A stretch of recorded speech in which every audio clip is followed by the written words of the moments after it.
to the premiere edition of America Now. I'm Scott Stevens, along with... I'm Barb Adams. And Barb and I are pleased to be with you on the premiere episode of America Now. If you want to hit us on the website, we are www.America, Radio America Now, and we spell America with a K, A-N-E-R-I-K-A. She's in distress. The K stands for distress. There is something just not right about this country, and we want to get to the bottom of that. We want to propose some solutions and some ideas of what we can do to either understand what's gone wrong with her and or what we can do to fix ourselves. And in working on ourselves, we fix her. And America Now hopefully will deliver the information you need to be the change. That's what we're after, is the change in this country. Like I said, I'm Scott Stevens, and my history has been in television, and in particular, television weather. If you're familiar with any of the conspiracy sites and dealing with weather modification, that was kind of a pet project of mine as I got, well, I hate to say it, but bored with TV weather. I mean, you can only do the forecast so many times. And have it wrong so many times. Well, there was definitely that. And I tend to feel that, and I think most weather guys do, that they're pretty good in their field. But, I won some awards and did a good job, but truly just got bored. And after 9/11 and not feeling that there was just nothing right with what was going on with 9/11. There was a shift apparent with 9/11. I think the whole consciousness at that point of America was starting to shift. And I dug into the conspiracy sites after 9/11 and had been familiar with chemtrails and with a little bit of weather modification. I have to be honest, I didn't believe that there were chemtrails out there, that there was active weather modification, because I, as being a meteorologist and a weatherman, I thought, well, I would certainly see it or understand it, but not knowing the technologies or how it was done, I was truly ignorant when it was straight in front of my face. And so it was honestly years of research in digging into that field of scalar weaponry via Tom Bearden, acoustic weapons via Boyd Bushman, and then Orgon energy with the work of Wilhelm Reich, and trying to assimilate those three areas of weather modification into a thesis of how it was done. And along came Barb, the atmospheric scientist, and says, "Hey, Scott." I happened to hear Scott on Coast to Coast and said, "I had this vision." And it involved you and I eventually doing a radio show. In the future. Here we are. Several years later, here we are. Yeah. But I was coming from a scientific viewpoint and not being able to understand what I was seeing from that angle. And your ex-husband was actually the point of contact after you reached out. You went. Well, I figured you'd probably figure it was a little crazy if I called you up and said, "Hey, Scott, you don't know me, but I have this vision." Yeah.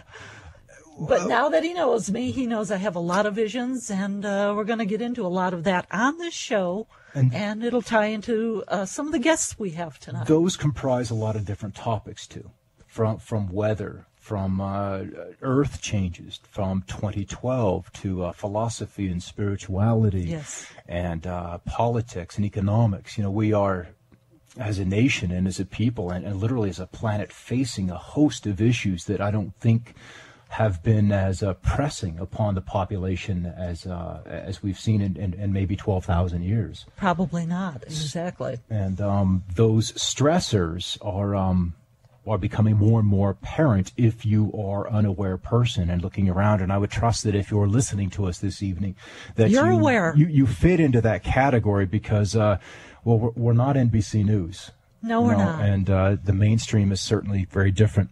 To start the show, Barb, we reached out to someone. I reached out to George Ure of urbansurvival.com. Now, I'd been a reader of George's for probably 3 years prior to getting fed up with the Florida tornadoes or hurricanes back in 2004. I had my epiphany on weather modification. What, you thought it was just a little unusual that they kept training?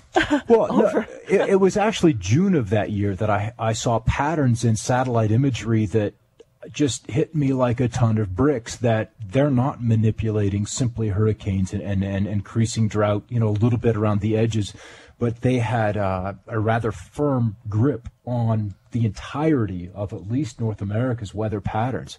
And as I settled into that epiphany through the summer of 2004, then came Francis and Ivan and that parade of storms across Florida. And I think George had written an open question, and it was late September of 2004. Could this be weather modification? And I just felt moved to write the man a short dissertation and include some pictures and sent it off to him. And I had that thing written for probably 2 or 3 days and contemplated what it would mean for me professionally if I mailed it off.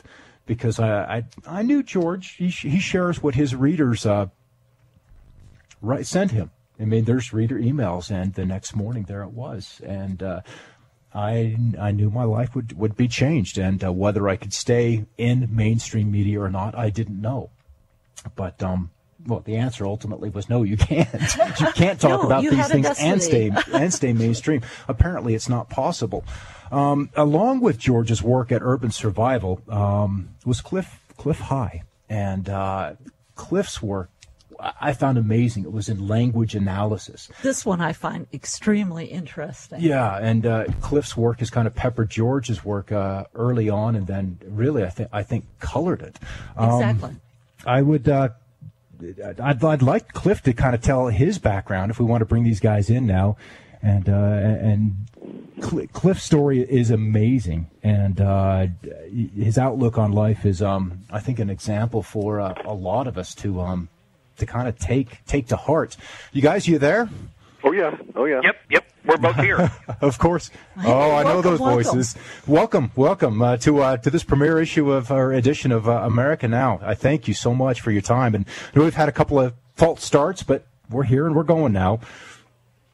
Good deal. A little bit about your background. Yeah, Cliff, would you tell us what?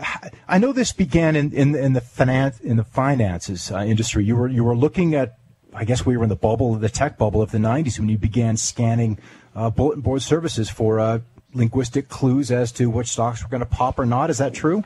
That's pretty much the case. In the late 95 or 96, I tumbled to the idea that, the stock market and paper debt transactions are not moved by logic, they're moved by emotion. And so I started figuring out how to apply emotional quantifiers and qualifiers to linguistic structures that were relatively easy to hunt up on the net.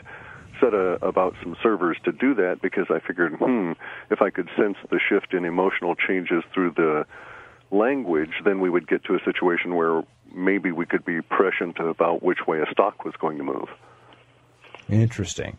So we've got about 30 seconds here, and then we'll come back after the break and dive into this into a little more depth. But there was one entity I think you indicated that split from someone else. Sun. Yeah, I was hunting for Stanford University Network, and instead ended up getting a lot of stuff about the sun, in the center of the solar system, and that just kind of put things in perspective. Interesting. So, and in fact, in reading your latest report, the sun kind of features prominently. And when we come back from the break, we're going to dig into that. Recommend walking around naked in your living room. Jim Newcomer from Midas Resources, April 17th, 2009. Gold opened this morning at $872.30. A 1-ounce gold coin can be purchased for $897.91, $448.95 for half ounce, and $224.48 for the quarter ounce. That's $897.91, $448.95, and $224.48. 70% of China's 1 trillion reserves are in dollar, now purchasing 250,000 barrels of oil per day from Iran in euro. Japanese refiners buy 550,000 barrels, switching dollar to yen. Bad news for U.S. currency. Trading equals permanent loss. Dollars fallen to 65% of euro, erosion accelerates. Countries despise imperialistic policy of U.S., loss of confidence causing more selling. GAO is warning about the debt spiraling out of control. Why attack Iran? Jerome Corsi's Iran leads attack against the U.S. dollar document spells it out. Call 800-686-2237. The value of your hard-earned money is being destroyed in a global game of chess. Call 800-686-2237 for Corsi's report today. That's 800-686-2237. With an economy that continues to plummet, many of us will have to make the difficult decision